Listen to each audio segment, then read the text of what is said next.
My speech is going to be on social media's negative effects on human relationships.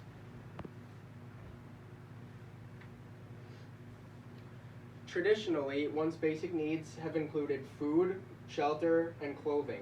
But in today's society, most people think that list needs to be expanded to also include social media. Social media and the internet have been such a huge part of everyone's lives that most Americans can't even imagine living without it, because of all the ways technology has enabled people to accomplish daily tasks and enhance their way of living. Some people in our society are so attached to their devices, rather than having direct interactions with humans, they seek different forms of communication through social media, developing closer friendships with followers and internet friends, rather than strengthening their relationships with others in person. While advances in technology and social media platforms have greatly improved people's personal lives, they've also brought about the unintended consequence of raising a generation of young people who are greatly lacking strong interpersonal relationships. Therefore, there needs to be limits on the amount of time they spend on social media and technological devices. It's very common for our society for people to spend a significant amount of time on social media because they are more comfortable there than they are in real life. However, many are unable and unwilling to even go a weekend without internet connection because it's vitally important to them. They would much rather stay connected to their online presence than to spend the weekend camping with their family or backpacking with friends in the wilderness. Even in public places, when many people could start conversation with others, like someone sitting right next to them on a bus or right behind them in a grocery store, they don't speak at all and instead stay behind the safety of their electronic devices. They ignore their surroundings, so even if someone wanted to talk, he or she wouldn't because they observe the apparent busyness of the other person. In today's world, it's undeniable that social media plays an important role in impacting our culture, economy, and overall view of the world.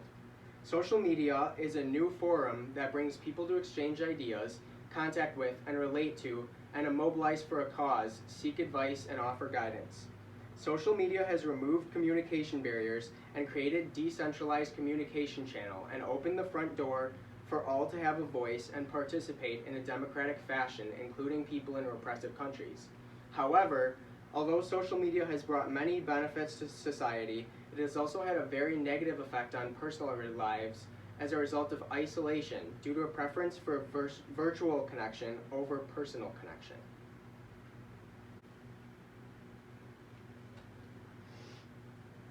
Instead of leading to increased communication, social media has resulted in one of the most antisocial generations because of everyone's inability to communicate in person, deferring instead to phone conversations, online chats, and texting. That's not to say that all uses of social media are bad, though. In this current time with the coronavirus, social media platforms are thriving because they help many people to communicate with their loved ones during isolation. Teachers and professors are able to continue to instruct students to further their education, and many more benefits. But through these benefits comes a huge reliance on the internet, majorly impacting a negative toll on individuals through a psychological level. While social media has brought many positive traits, it has also robbed us of some. It has robbed people's ability to find trust and comfort in one another, replacing our need for warm, supportive interaction and fellowship with a virtual, hollow connection.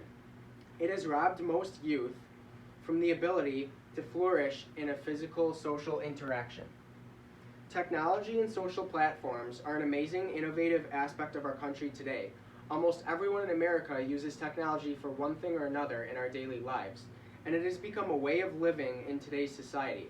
However, social media does not only impact our relationships with others, they also impact our relationships with ourselves and how we perceive the world around us.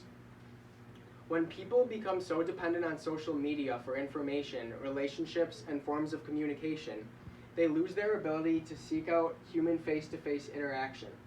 For this reason, the younger generation lack essential skills in communicating with others.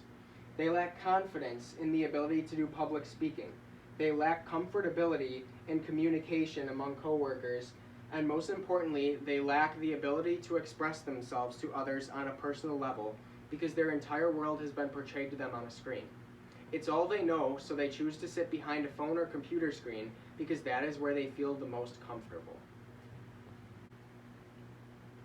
Dependence on devices connected to the internet can greatly lead to depression, loneliness, and anxiety, and can significantly deter a person's mental state, discouraging them from experiencing a rich personal life full of genuine relationships. To many, the amount of likes or followers someone receives measures their happiness. Those who don't have many followers or likes on pictures feel saddened and depressed that they aren't as popular or loved as those accounts who are viral. They feel inferior, as if they aren't good enough or cool enough. Despite the occasional momentary feelings of happiness, they rather reflect on their inability to be the popular one or the pretty one. Furthermore, social media is full of online trolls whose sole mission is to make people feel bad about themselves through hate comments, obsessive cruelty, and even things like body shaming.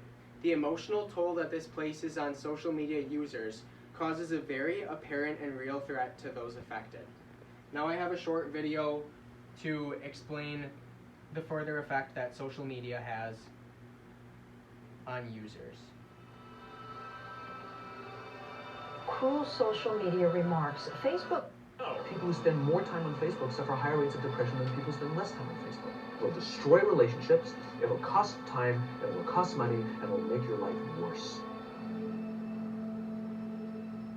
To be human means that you are persuadable in every single moment. It doesn't matter what language you speak, it doesn't matter how intelligent you are. It's not about what someone knows, it's about how your mind actually works. We now know that many of the major social media companies hire individuals called attention engineers who borrow principles from Las Vegas casino gambling, among other places, to try to make these products as addictive as possible.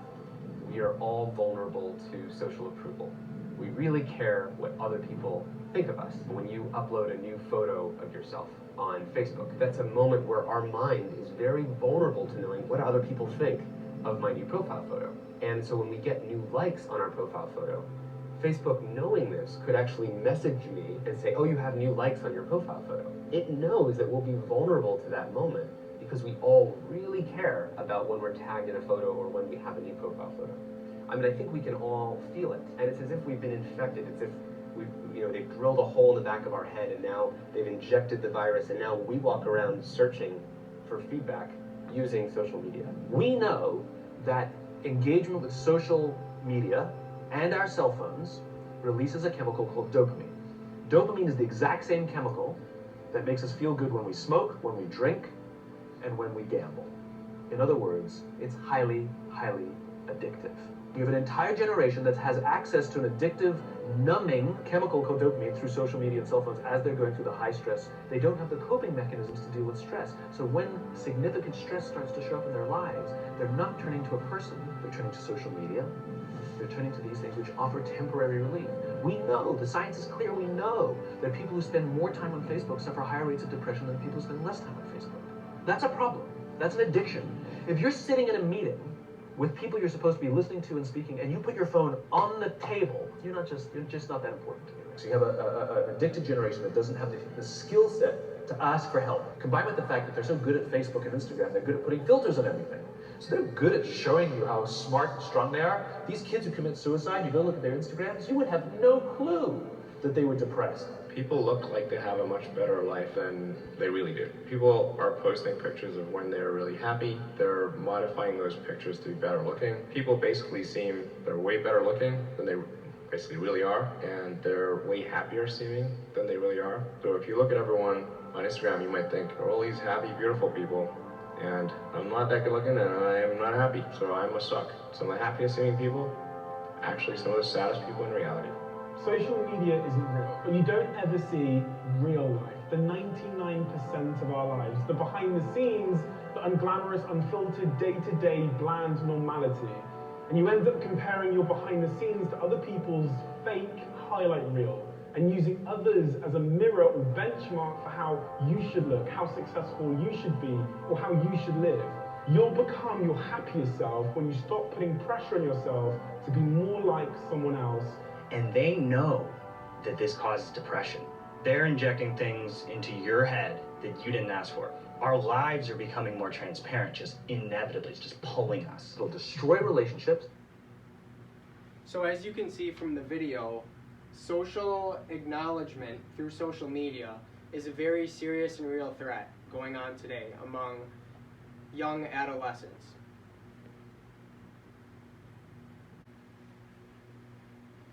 Social media is a great tool to use in addition to personal interaction, but the problem is that it has become a replacement for personal interaction. It has replaced a person's need for social interaction and has resulted in a false sense of happiness. It has encouraged all ages, especially those who are teenagers and young adults, to become antisocial. For this reason, social platforms and the use of internet technologies need to be limited among adolescents, because without limitations, they will never get to experience more meaningful relationships, and they may suffer an overwhelming emotional and mental toll that surpasses the comfortability of communication through technology. The feeling of comfortability hiding behind social media and devices also leads to a person's inability to try new things and experience life to the fullest. They feel low self-esteem, loneliness, isolation, and fear. With the limitation on devices to connect to social media, individuals can get out of their comfort zone trying new pleasurable things that they wouldn't have otherwise tried. This greatly applies to a person's ability to allow time for real personable experiences, setting their devices aside to see the benefits of separating their online life from their personal life. Then, the use of social media as a sideline entertainer becomes much more prosperous, and it allows people to grow in their personal relationships with others rather than confine themselves to self-isolation.